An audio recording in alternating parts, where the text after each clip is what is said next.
Assalamualaikum warahmatullahi wabarakatuh. Kaifa halukum ya banati? Alhamdulillah, luar biasa, sudah bersyukur, selalu bahagia ibu, begitu ya.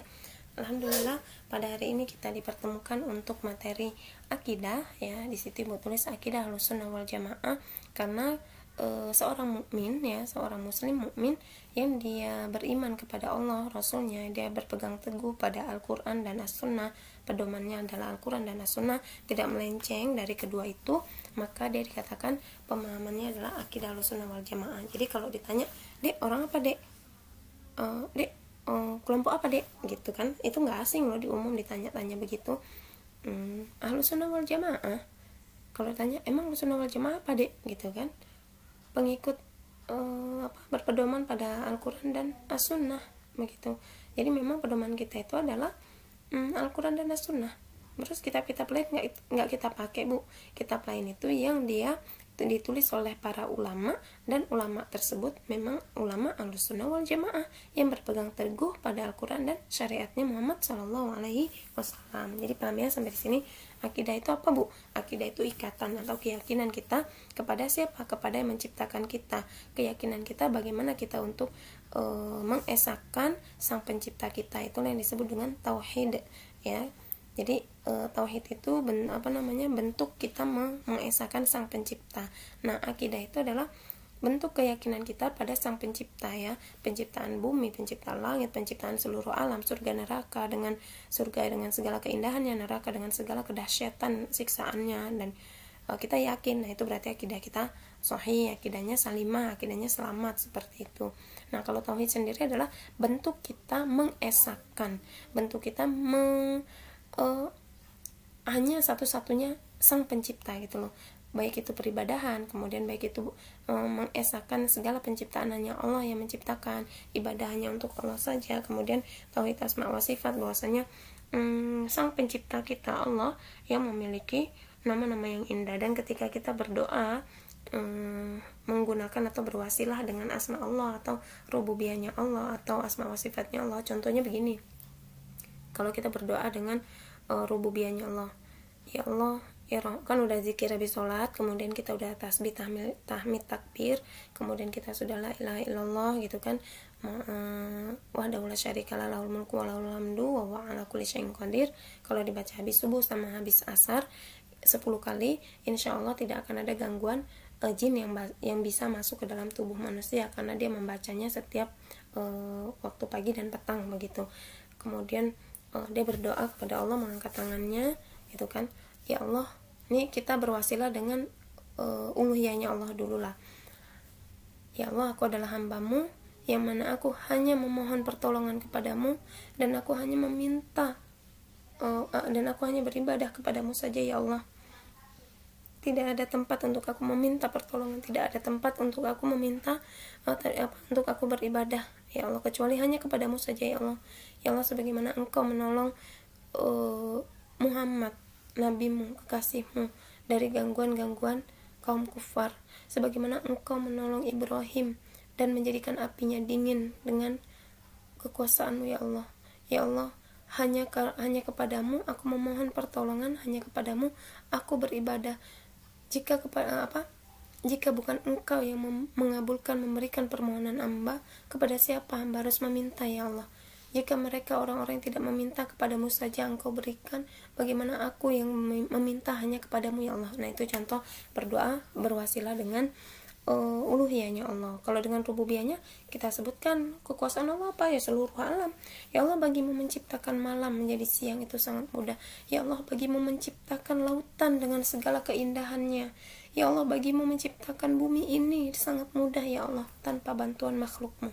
Nah, udah itu baru kita sebutkan hajatnya. Kalau berdoa dengan asma dan sifatnya Allah, ya kita sebutkan kebutuhan kita apa, kemudian kita sebutkan asma wa sifatnya Allah. Misal kita terjepit dalam keadaan ekonomi, ya Rozak, ya Fatah, ya memberi rizki, bukakan lemah pembuka rizki, ini membukakan setiap urusan, seperti itu. Oke ya, ini pembahasan tentang pembukaan tentang akidah. Siapa tahu habis liburan lama ada yang bukan lupa tapi sedikit khilaf, sampai kalau ditanya akidah itu apa, pedoman hidup kita apa, itu kalau ada yang lupa ibu ingatkan, seperti itu.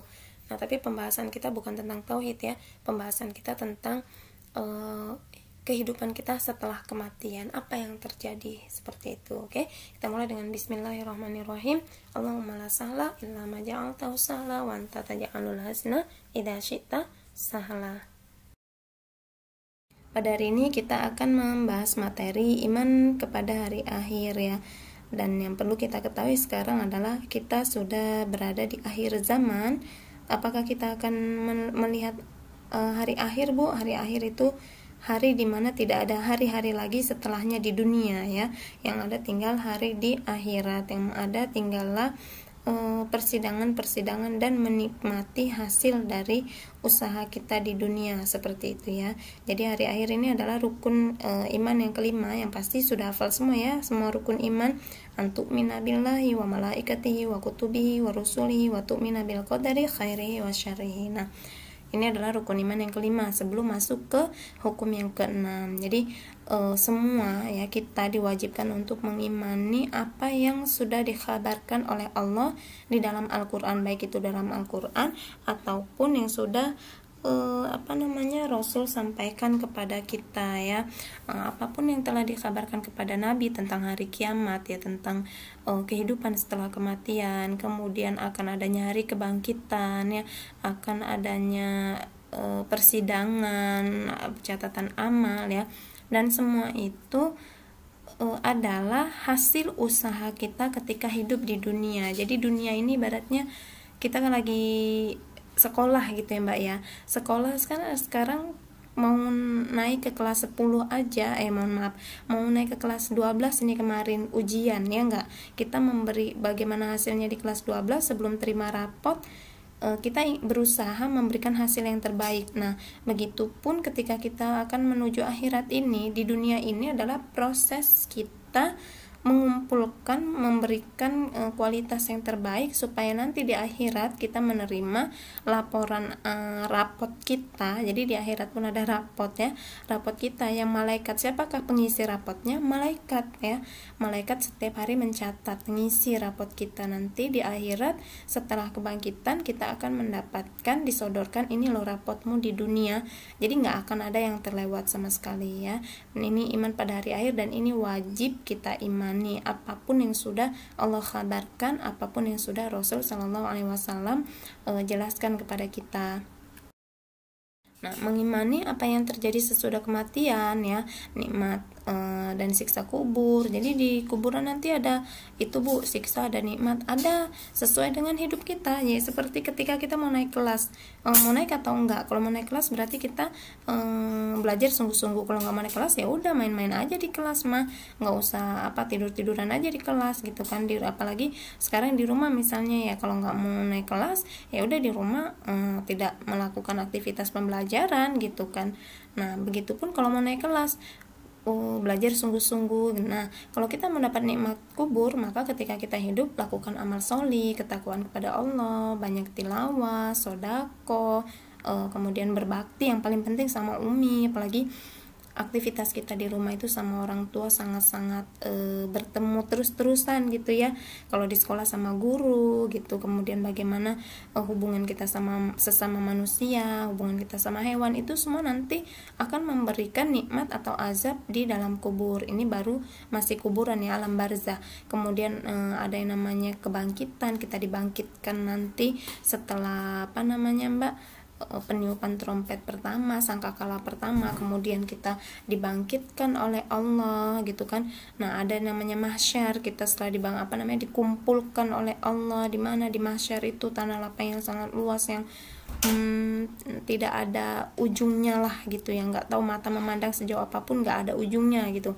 Kemudian ada namanya suhuf ya, lembaran-lembaran rapot kita. Ada namanya hisab, dihisab setiap amal perbuatan kita. Ada namanya timbangan, ditimbang. Ada namanya haud, telaga Rasul. Sirat, yaitu jembatan tempat kita melintas ya, mau ke surga. Jadi kalau kita mau ke surga itu nanti ada sirat, di atasnya ada jembatan ya, kayak jembatan, jangan dibayangi jembatan layang ya, yang di bawahnya banyak mobil-mobil jatuh dead gitu kan, enggak. Nah, sirat ini lebih mengerikan, dahsyat. Jadi sifatnya sirat ini sangat-sangat mengerikan. bawahnya adalah api yang menyambar-nyambar ya. Jadi itu sirat, tempat kita nyebrang menuju surga Allah gitu kan.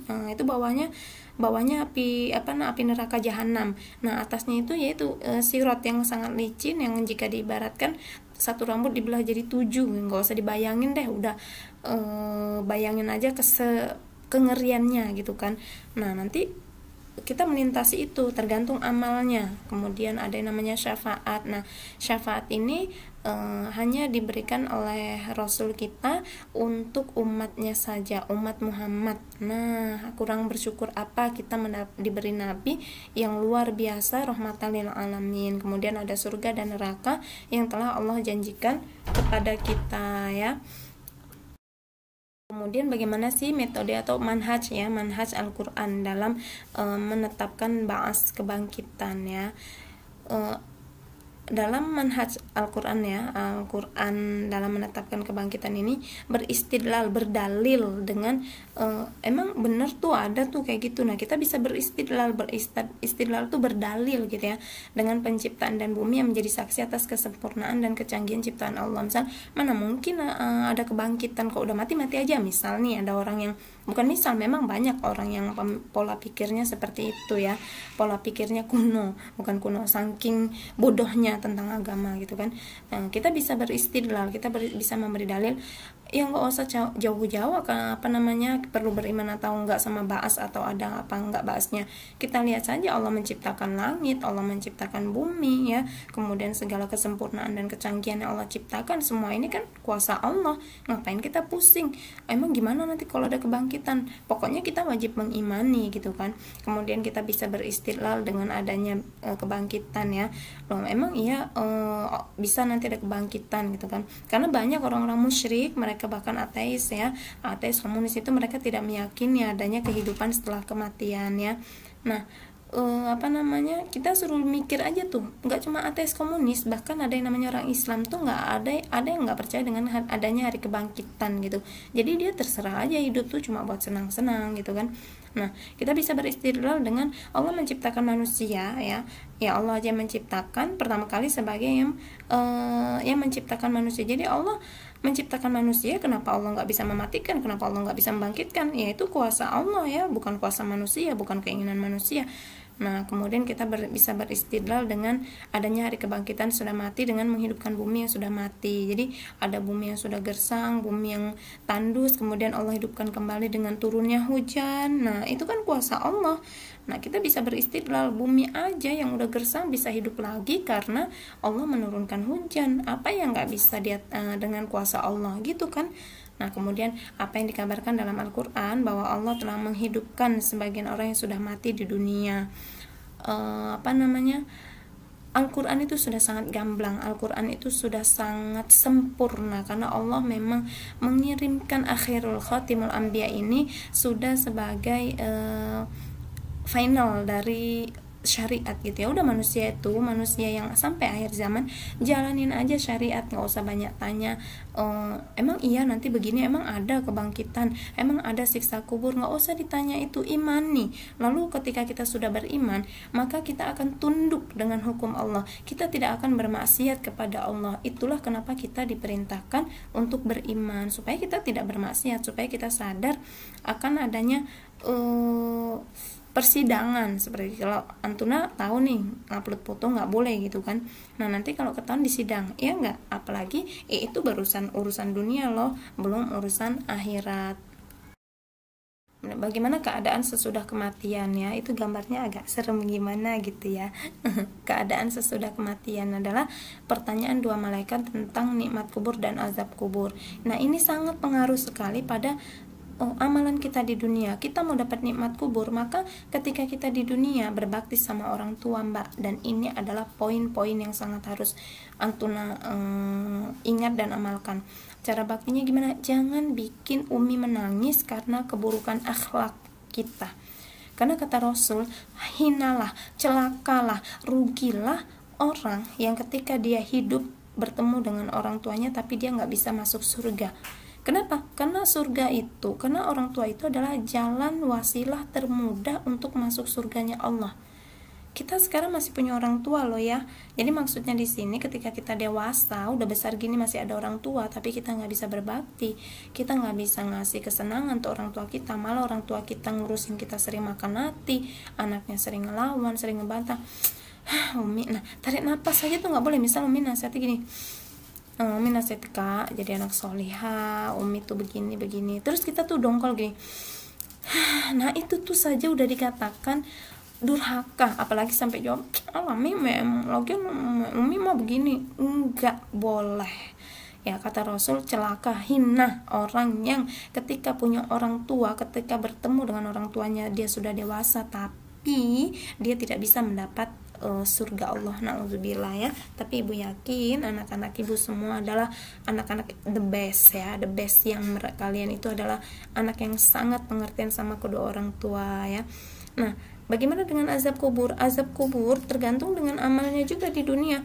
Kalau di dunia dia ahlu maksiat, di dunia dia suka dengerin lagu jahiliyah, lebih banyak mengisi HP-nya dengan foto-foto anfaedah banget ya, hayalan-hayalan tak jelas, nyimpanin foto opa-opa. Kalau dipikir bukan berarti ibu nggak pernah melewati masa itu, pernah. Dulu kan juga kita punya pada zamannya itu yang terkenal malah F4 itu ya, Tommy segala macam.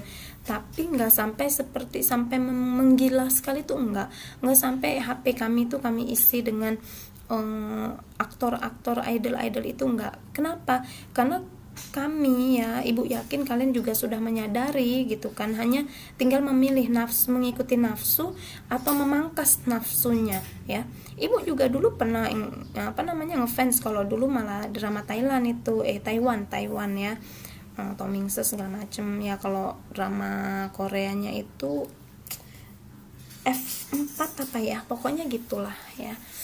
Dan Boy Before Flower kalau nggak salah itu.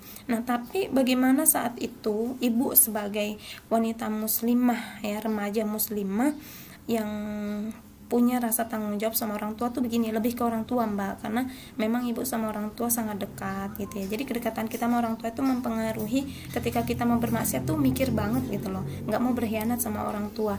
Jadi gini, ya Allah aku disekolahin sama orang tuaku, aku dibiayain, tapi kok aku maksiat gini, gimana ya pertanggungjawaban orang tuaku, kasihan orang tuaku. Dan sampai detik ini ketika ibu menyampaikan pesan ini kepada kalian tahu, ibu barusan teleponan sama orang tua ibu bilang minta maaf atas segala dosa-dosa adik selama ini. Terus ibu bilang kami sharing sama orang tua ibu, sampai orang tua ibu bilang begini, ya Allah alhamdulillah punya anak yang bisa diajak ngobrol untuk meningkatkan keimanan. Dan ibu merasa benar-benar ya Allah, setidaknya aku sekolah bisa menjadi teman untuk orang tuaku ketika masa tua, karena orang tua itu semakin tua dia pingin banyak teman ngobrol mbak gitu, pingin banyak pingin anaknya itu mengerti tentang mereka seperti itu. Detik ini tadi siang setelah ibu pulang kajian, ibu bercerita gitu, ibu minta maaf ya, kami bercerita tentang bagaimana berbakti kepada kedua orang tua, kemudian orang tua ibu berbakti kepada mertuanya, orang tuanya kandungan sudah meninggal ya. Jadi sekarang adalah kesempatan kalian berbakti kepada Umi ya, berbakti kepada Abi, jangan sampai ada kata atau apalagi atau banting wajan suruh nyuci piring ya. Kiamat dan tanda-tandanya. Nah, kiamat itu punya ada tanda-tanda, sehingga kalau ditanya kapan pastinya kita nggak tahu, tapi yang pasti Allah telah memberi tanda-tandanya. Supaya apa? Supaya kita mempersiapkan sebaik mungkin, supaya kita menjadi hamba-hamba Allah yang tidak menyaksikan dahsyatnya kiamat ini. Artinya kita sudah Allah matikan dalam keadaan husnul khotimah ya. Allah memberikan tanda-tandanya melalui Rasul kita Muhammad SAW ya. Hari kiamat itu hari yang tidak ada hari lagi setelahnya di dunia ini. Udah nggak ada hari-hari kita mau nongkrong di mana namanya KFC atau di Solaria atau dimanapun itulah, atau kita kongko-kongko, udah nggak ada. Tapi tinggal ada hari-hari kita di surga atau neraka ya. Tinggal ada hari-hari kita yang tinggal kita nikmati, atau kita ya udah kita nikmati ke azab itu, atau kita nikmati nikmat surga. Kalau azab kok dinikmati apa ya, rasakan ya, Nah seperti itu. Kiamat banyak sekali namanya di Al-Quran, nggak cuma kiamat doang, nggak yaumul kiamah doang ya. Jadi ada Al-Qari'ah. Kalau mau merenungi satu surat saja dalam Al-Quran nih, Al-Qari'ah, Mal-Qari'ah. Apakah kalian tahu apa itu kiamat? Mal-Qari'ah, apa itu kiamat? Sampai diulang lagi, Al-Qari'ah hari kiamat, Mal-Qari'ah. Ya, apa itu hari kiamat? Wa ma adraka mal qari'ah, apakah kamu tahu apakah itu hari kiamat? Gitu kan, sampai ditegaskan lagi. Artinya Allah gitu ya, Allah menginginkan kita itu berpikir supaya berhati-hati tentang dahsyatnya kiamat ini, supaya kita lebih mendekatkan diri kepada Allah ya. Wa ma adraka mal qari'ah yauma takunun nasu kal farashil mabathus, yang mana hari itu seperti kapas-kapas yang berterbangan ya. Bayangin aja, semua hancur antah berantah, gunung dibenturkan, bumi langit dirobohkan, malaikat yang menyangga langit Allah perintahkan melepaskan sanggahan itu gitu ya. Jadi ada loh malaikat yang memang khusus Allah perintahkan untuk menyanggah langit sejak diciptakannya dunia sampai kiamat ya. Jadi ketika sudah mulai malaikat Israfil diperintahkan tiup, wahid Israfil, trompet faza yang pertama ya. Faza itu trompet pertama yang membuat manusia makhluk takut, tanda kiamat sudah tiba. Kemudian malaikat penyangga langit langsung melepaskan sanggahannya. Sudah hari itu tidak ada hari pertaubatan ya, tidak ada taubat yang diterima oleh Allah karena udah kiamat. Dan taubat yang tidak diterima lagi selain kiamat adalah ketika seorang mati sekaratul maut, kemudian ruhnya sudah sampai leher, dia bertobat, sudah sampai tenggorokan, dia bertobat, tidak diterima ya. Kalau sekarang mau bertobat, Allah terima, bertobat dan istighfar, terus bertobat, terus masih melakukan dosa lagi, terus bertobat, karena memang kita diciptakan itu. Makanya Rasul mengajarkan kita untuk beristighfar sehari 70 kali bahkan lebih. Kenapa? Karena kita udah bertobat, istighfar diampuni, bikin dosa lagi, bertobat, istighfar, bikin dosa lagi ya. Seperti itulah. Jadi Allah itu maha pengampun, makanya maha luas ampunan Allah ya.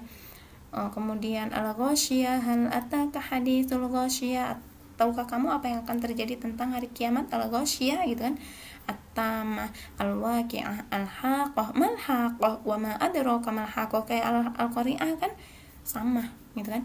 As-sakhah, yaumul hisab, hari dimana perhitungan semua amal kita. Yaumuddin, hari dimana memang semua tentang amalan kita itu dimintai pertanggungjawaban. Kemudian kapan terjadinya kiamat? Hanya Allah yang tahu, sebagaimana hadis dari hadis kedua yang hadis arba'in ya, ketika malaikat Jibril menanyakan kepada Rasul sallallahu alaihi wasallam, ya Muhammad, atadri anis sa'ah, amal mas'ulu anha bi'alama minas sa'il. Orang yang bertanya lebih tahu daripada yang ditanyakan. Artinya Jibril lebih tahu kapan itu kiamat terjadi. Allah Allah merahasiakan kapan terjadinya kiamat ya, kapan terjadinya kiamat, tapi Allah memberikan tanda-tandanya. Kalau kiamat itu sudah dekat ya, seperti sekarang perzinahan merajalela ya, cewek cowok remaja-remaja. Alhamdulillah loh antuna, bersyukurlah Allah jaga kalian, Allah jaga kita dengan kehormatan ya, yang tidak membiarkan tubuh-tubuh indah kalian, kehormatan kalian dijamah laki-laki yang tidak bertanggung jawab. Kalian bisa lihat remaja-remaja di luar sana, bahkan anak-anak SMP sudah pakai pakaian ketat, berboncengan dengan percaya dirinya, menempelkan payudaranya di pundak laki-laki yang menjijikkan, tidak mahram seperti itu ya, naudzubillah. Maka bersyukurlah kepada Allah, Allah berikan hidayah ini, dan mintalah pada Allah supaya Allah istiqomahkan kita. Nah ini pilihan, nanti maksudnya qada dan qadar, kita mau istiqomah atau enggak itu pilihan. Berarti kita masuknya pembahasan qada dan qadar seperti. Nah, tanda-tanda kiamat sughra dan kubra. Jadi kiamat itu ada kiamat besar dan kiamat kecil, dan masing-masingnya ada tanda-tandanya ya. Apa sih kiamat kecil atau kiamat sughra itu? Tanda-tandanya, tanda kiamat sughra ya menunjukkan dekatnya kiamatnya. Terus tanda kiamat kubra itu menunjukkan bahwa ia diambang pintu. Jadi kalau sughra itu ciri-cirinya aja, nih ciri-cirinya seperti ini. Misalnya udah terjadi perzinahan di mana-mana, pembunuhan di mana-mana, perampokan, kemudian riba itu sudah mulai merajalela. Kemudian ciri-ciri kiamat kecil, yang paling gampang di hadis antal di dalam atu robataha wa antarolfa tal'uratal alata yatatawaluna fil bunyan, orang-orang miskin ya, bahasa simpelnya orang miskin. Kalau di hadisnya seorang pengembala kambing tanpa sendal, tanpa pakaian, tapi dia bisa berlomba-lomba membangun bangunan yang tinggi. Artinya orang miskin tapi berlomba-lomba mendirikan bangunan. Nah, ini ciri-ciri kiamat seperti itu. Harusnya berlomba-lomba mendirikan bangunan itu siapa? Orang-orang kaya kan. Nah, jadi kiamat kecil ataupun kiamat sugro atau kiamat besar, kiamat kubro, ya Allah sudah menunjukkan tanda-tandanya. Kalau kiamat kubro, tanda-tandanya apa? Maaf ya, ada iklan itu susu murni lewat ya. Nah, tanda-tanda kiamat kubro ya, sudah di ambang pintu ya, tadi matahari terbit dari mana Mbak? Barat. Kemudian turunnya Dajjal, kemudian Nabi Isa turun ke bumi untuk membunuh Dajjal. Kemudian kita ada masa hidup damai 7 tahun kurang lebih seperti itu Islam berjaya. Kemudian umat Islam dimatikan dengan adanya didatangkannya angin lembut dari Yaman, anginnya sangat lembut, semua umat Islam mati gitu, sisalah tinggal orang-orang kufar. Nah, orang-orang kafir ya, orang munafik dihidupkan dan disaksikanlah, mereka akan menyaksikan kiamat kubro ya. Semoga Allah mematikan kita dalam keadaan bertauhid kepada Allah. Semoga Allah menjauhkan kita dari percikan-percikan neraka. Amin. Diaminin loh setiap doa-doa ibu, supaya apa? Supaya terijabah ya. Baik, untuk tanda-tanda kiamat sugro ya, tanda-tanda kiamat sugro, budak wanita melahirkan anak tuannya ya. Para pengembala onta berlomba-lomba mendirikan bangunan. Hadis riwayat Bukhari, dan ini hadis yang ada di hadis keberapa arba'in? Hadis kedua ya. Nah, budak wanita melahirkan tuannya gimana sih Bu? Maksudnya budak wanita melahirkan anak tuannya. Begini, seorang perempuan, seorang pembantu, kalau sekarang kan udah nggak ada budak ya, seorang pembantu nih, misal pembantu perempuan, dia berzina dengan bos cowoknya, kemudian dia hamil kan. Ketika dia hamil, dia punya anak. Nasabnya nasab siapa? Nasab ibu atau nasab bapaknya? Kalau secara nasab tuh berarti dia mengikuti bapaknya. Terus misal si bapak tadi mau anaknya diambil sama bapaknya, berarti anaknya jadi anak orang kaya gitu kan. Misal bapaknya orang kaya ya, misal. Nah, atau budak nih, kalau membicarakan budak, seorang budak wanita melahirkan anak tuannya. Budak perempuan ini ya, dia punya tuan kan.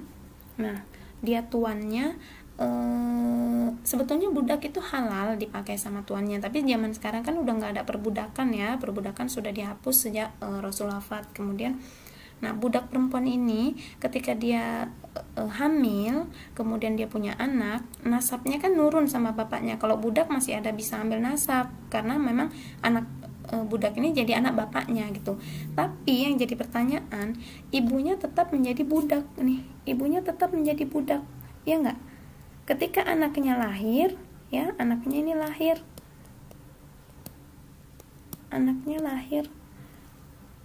ketika anaknya lahir, dia jadi budak atau jadi tuan dari ibunya? Jadi tuannya, karena mengikuti nasab bapaknya. Bapaknya adalah tuan dari ibunya, itu maksudnya ya. Maka banyak terjadi seorang budak wanita melahirkan anak tuannya. Ini udah ciri-ciri kiamat kecil ya. Kemudian pengembala onta berlomba-lomba mendirikan bangunan, maksudnya orang miskin tapi berlomba-lomba mendirikan gedung yang tinggi, Bu. Harusnya kan logikanya yang berlomba-lomba mendirikan bangunan yang tinggi itu orang kaya ya, kok ini orang miskin. Nah, itu pertanyaannya. Kemudian berperangnya orang Yahudi, orang Muslim melawan Yahudi, dan kemenangan orang-orang Muslim. Ini kita kan sekarang sedang mengalami ya, berperang. Perangnya tuh Ghazul Fikri, perang pemikiran kita nih sekarang ya, berperang Muslim melawan Yahudi. Emang Yahudinya siapa, Bu? Cina, Korea, ini anak keturunan Yahudi kan ada Cina, bahkan orang Indonesia sendiri ada yang berdarah Yahudi kalau dia tidak berislam, seperti itu ya. Kemudian mereka memusuhi. Ghazul Fikri itu gimana, Bu? Ya sekarang pemikiran remaja seperti Antuna, bahkan emak-emak masa kini pun dicuci pikirannya dengan film-film drama Korea atau K-pop atau anim-anim seperti itu. Nah, itu yang harus coba ditanyakan pada diri sendiri, apakah kita sudah benar-benar berlepas diri dari yang namanya musuh Islam, ataukah kita hanya sebatas Islam tapi kita mengkoleksi, menjadi kolektor keturunan Dajjal ya, Dajjal kecil kalau sekarang mah. Contoh K-pop itu ya, ada opa-opa siapa atau Hyung siapa gitu, atau uni-uninya yang cantik yang kalian kagumi ya. Bukan berarti ibu nggak pernah mengagumi, ibu pernah ya, ibu pernah, bukan kagum, ibu pernah menyukai, tapi nggak sampai kategori kalau nyimpen fotonya habis itu dihapus nangis sedih gitu. Nggak sampai nangis juga kali bu, tapi sedih kan kalau fotonya dihapus, sedih. Atau kalau mereka dikata-katain agak marah gimana. Nah itu tuh bukti cinta kita melebihi cinta kita kepada Allah, naudzubillah. Tapi ibu yakin anak-anak ibu udah kelas 12 ini udah nggak yang seperti dulu masa ababil ya. Kalau SMP itu kan memang ababil banget, tapi kalau kelas 12 ibu yakin sudah berpikir lebih matang mau dibawa kemana.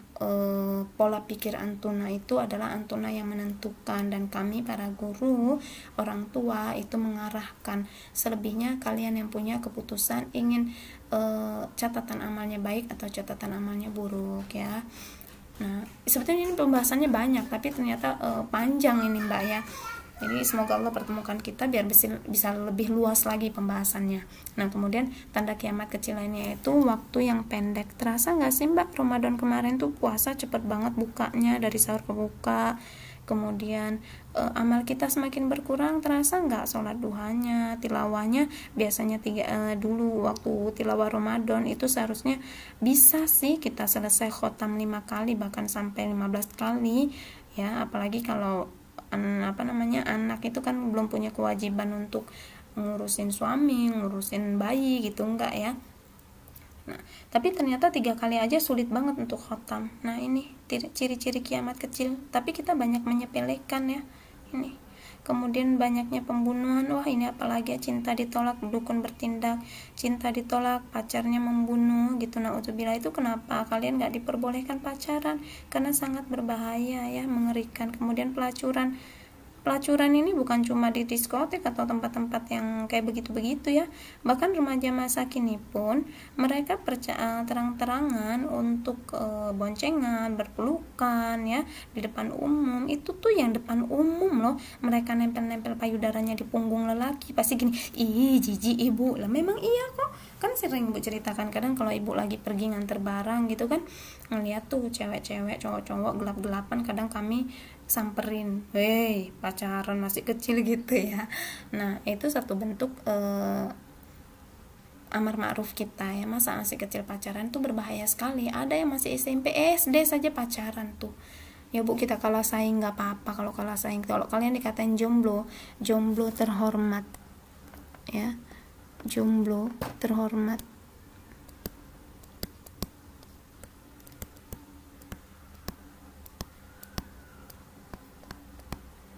Jomblo terhormat itu lebih baik. Kok terhormat sih? Terhormat ya. Jomblo terhormat itu lebih baik daripada punya pacar tapi bikin malu ya. Artinya bikin malu itu punya pacar tapi membuat aib keluarga, seperti itu ya. Kemudian kefasikannya merajalela. Kefasikan itu artinya kefasikan itu banyaknya maksiat, dengerin lagu jahiliyah, nyimpen foto-foto kayak foto-foto K-pop, itu masuknya kefasikan. Kemudian akan menjadi tumpukan dosa ya. Nah tanda kiamat kubro, ini dia ya, tanda kiamat kubro, keluarnya Dajjal. Ingat ya pesan ibu, sampaikan kepada ayah abang kalian ya, ayah kalian, abang kalian, kepada para lelaki, sampaikan. Setelah kalian mendengar ini, kalau nggak ada abi di rumah sekarang, berarti nanti abi pulang kerja sampaikan, abi nanti ketika turun Dajjal, kalau kita masih dipanjangkan umur, kemudian turun Dajjal, tolong abi ambil tali yang besar, ikat kakak, ikat adik, semua perempuan diikat sekencang-kencangnya.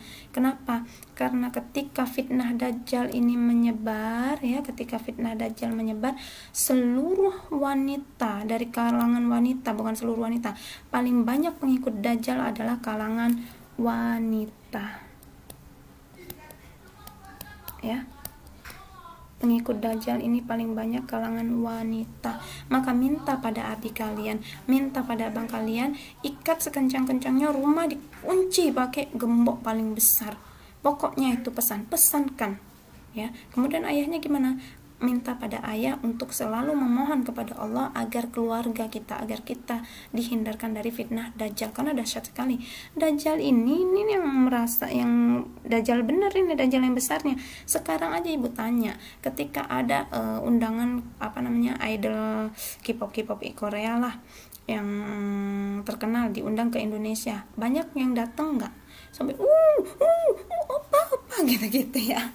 Nah, banyak nggak? Ibu yakin banyak sekali. Tapi giliran ada kajian yang datang kakek-kakek, nenek-nenek, orang tua ya. Kalau kita kayak kemarin nih pernah ngadain expo kan, yang datang kebanyakan siapa?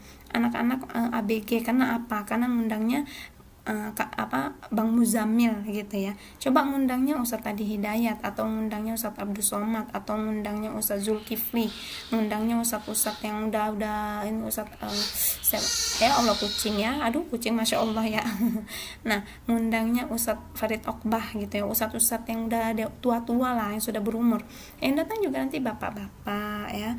Yang datang nanti kebanyakan anak-anaknya, ada anak mudanya, tapi 80% itu rata-rata bapak-bapak. Tapi giliran acara undangan K-pop, apalagi kalau tiket gratis, udahlah, atau ada tiket promo ya, promo 50%. Para pengunjungnya adalah pengikut Dajjal yang bayi-bayi seperti itu ya. Nah, itu bayi-bayi Dajjal itu, Mbak, hati-hati ya. Kemudian turunnya Nabi Isa di Menara Putih sebelah timur Damaskus, yaitu Syria sekarang ya.